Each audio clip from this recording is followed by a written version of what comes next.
buddy Shellitronnn here. You can call me Shells, and I'm back again with a brand new video. And I'm gonna keep it up, Bowberry Biscuit. I need you to check in.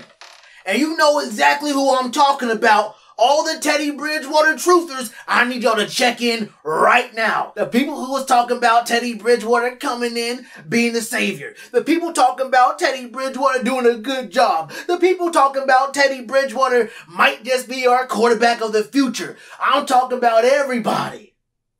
Everybody who put disrespect on Lunas' name by saying they had this many on it. If I gotta put this many on it, can I get a discount? Can I get a senior discount? Can I get some kind of coupon or something? Is there a promotional code I can put into the app? I don't feel like putting that many on it. Because you know what? I should be getting it for free. You should be paying me to have to watch Teddy Bridgewater play quarterback for the Carolina Panthers. I think we all understand exactly who and what Teddy Bridgewater is, what he represents. Teddy Bridgewater, let me say this before I go on a whole different tangent, because I'm going to go hard real quick, and I don't want to go so hard that I forget to say this.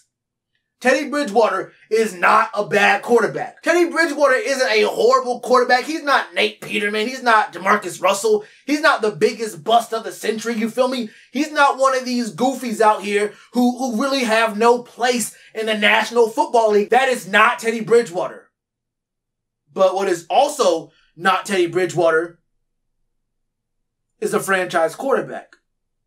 What is also not Teddy Bridgewater is a top half of the league starting quarterback.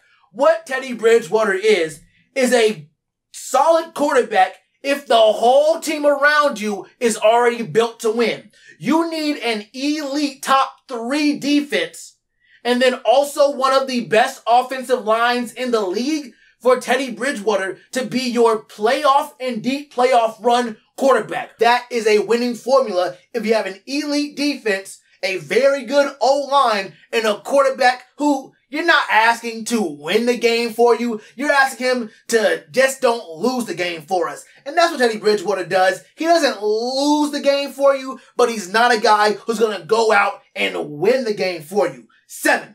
I had to put the fingers up. 7 games where the Carolina Panthers have the ball. Last possession of the game. Last what? Let's say 2 to 4 minutes of the game. Offense has the ball.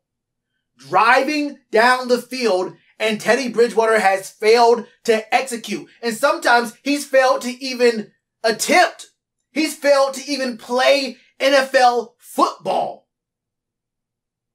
In those situations. Last game against the Broncos, where it's 4th and 8, Teddy throws a 2-yard pass. I've been calling him Teddy 2 yards. Y'all call him Teddy 2 gloves. Y'all call him Teddy, there's some really weird names from out there. I've seen it all. At this point, I've seen all the names. 4th and 1, Teddy's the best quarterback in the entire league, bar none. I don't want Patrick Mahomes. I don't want Tom Brady. I don't want Aaron Rodgers. I don't want Russell Wilson. I don't want nobody in the league. I don't want no one else in the league but Teddy Bridgewater. I know what Teddy Bridgewater can do. When he sees 3rd and 1, when he sees 4th and 1, his eyes light up. He says, oh, this is my time. I've been waiting for this opportunity for years. I went 5-0 with the Saints last year for this very moment. I'm going to throw me a 2-yard pass. I'm going to throw me a 2-yard pass right here, right now, and every other down of the game.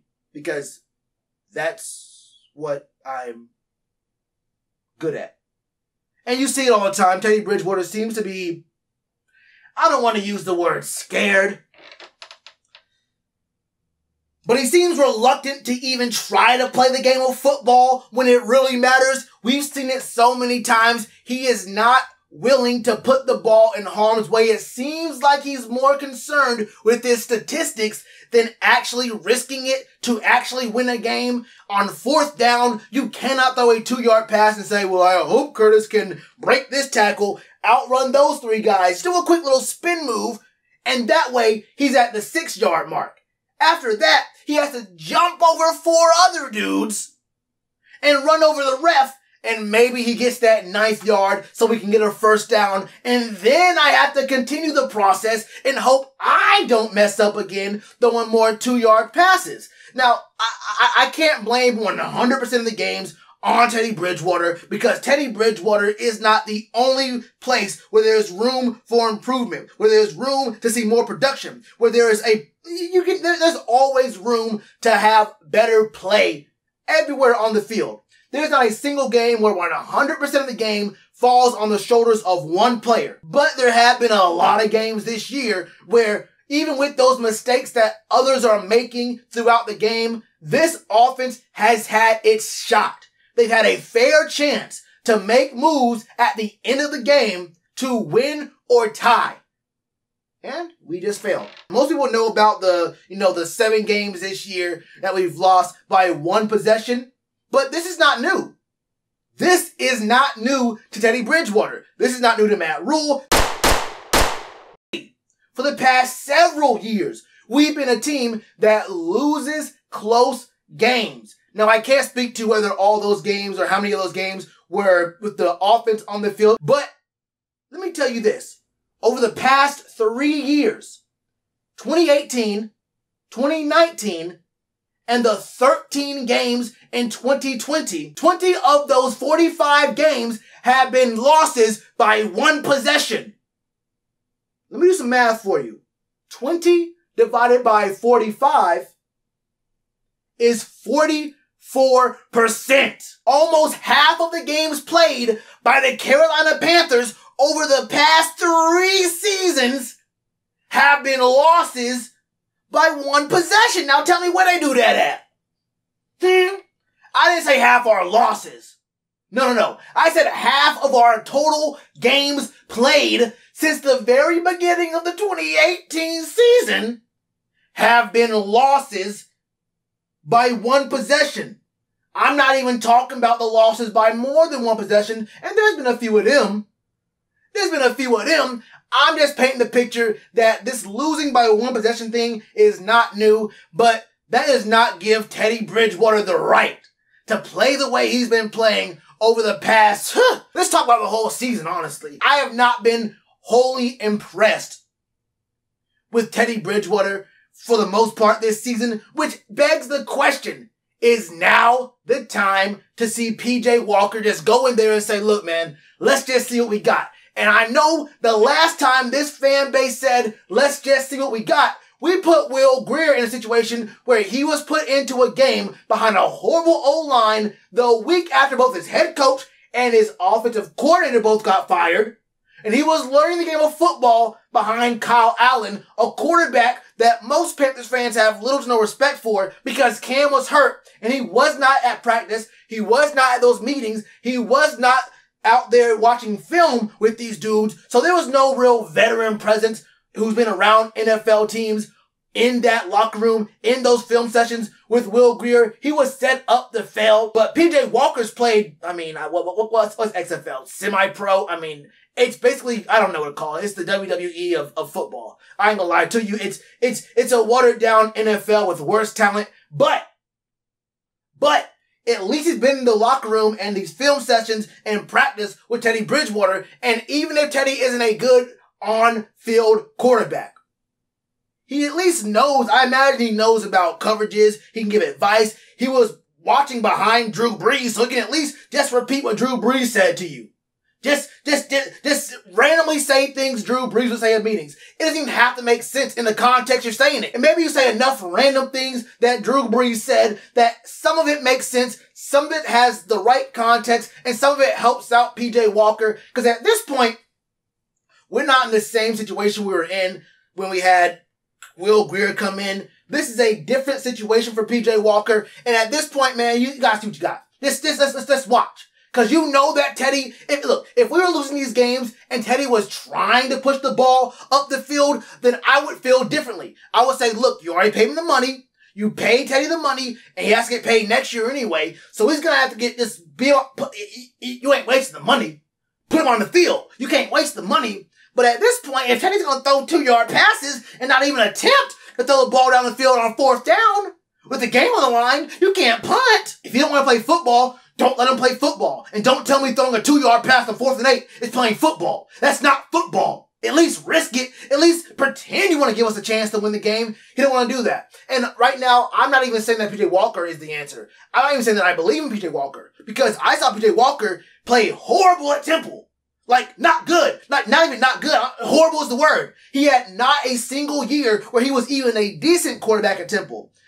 Lights up the XFL. Like I said, I have not that much respect for what was going on in the XFL. I like football, but it's the XFL, and it has nothing to do with what you're going to do in the NFL. And on top of that, he had a great game against the Lions, who sadly somehow had a better record than us, which is evidence enough of how bad we are, I guess. But scoring 20 points and shutting out a team that is 27th against the pass and 29th against the run, and those are just yards. Those are just yards. They've allowed the 9th most passing touchdowns and the 2nd most rushing touchdowns in the entire NFL. To call their defense not very good is actually the best compliment you could pay the Lions. Their defense is dog meat. They have no defense. So I'm not going to sit here and evaluate PJ Walker based off what he did against the Detroit Lions. And I understand as a Panthers fan, I don't have very much room to talk. But damn, I can't really... What did I learn about a quarterback going against the Lions? He looks better than Teddy. I don't know. It's the Lions, okay? It's the Lions. They have no defense. I want to see him against better competition. And this is the perfect time. You have the Packers. You have the Washington team. And you have the Saints. 3 teams who have defenses that are either getting a lot better than they were in the past or are actually very, very good, and they are going to pressure him. I want to see what he looks like when he's getting pressured, what he looks like going against good teams, what it looks like going against some pretty solid defensive backs. And look, this could be the time to actually evaluate what PJ Walker looks like. These are 3 teams who are most likely going to the playoffs. The Packers are the number 1 seed in the NFC. The Washington team leads the NFC East, and the Saints are the Saints. You already know what they want to do. So it's 2 teams who are trying to fight for the number 1 seed in the NFC. 1 team has the MVP, maybe front runner tied or right behind Patrick Mahomes, and the other team is trying its hardest to get that 1 seed back, and they just don't like us anyway. They want to get after the quarterback. This is the time to see what PJ Walker can do, because we've already seen what Teddy can do, and we've already seen what he's willing to do. If you just can't do it, but at least you try, I can have respect for it. But if I'm watching you play, and you're not even trying to win, you're not even attempting to go for a first down on 4th down in a 1-possession game against the Broncos, led by Drew Lock, I don't want to see you no more. That's how I feel about it. What are your thoughts on Teddy Bridgewater, his play, PJ Walker? Should PJ start? Should he not start? Is this the perfect opportunity to actually get a chance to evaluate him? Or are you already sold based off of his Lions game? Let me know all your thoughts in the comments below. And you already know what to do with that like button. Cheers to you, appreciate the chance. Been told y'all I been the man. Been told y'all I had the gift. Tell a friend to tell a friend. Real ones gonna recommend. Count this as another win.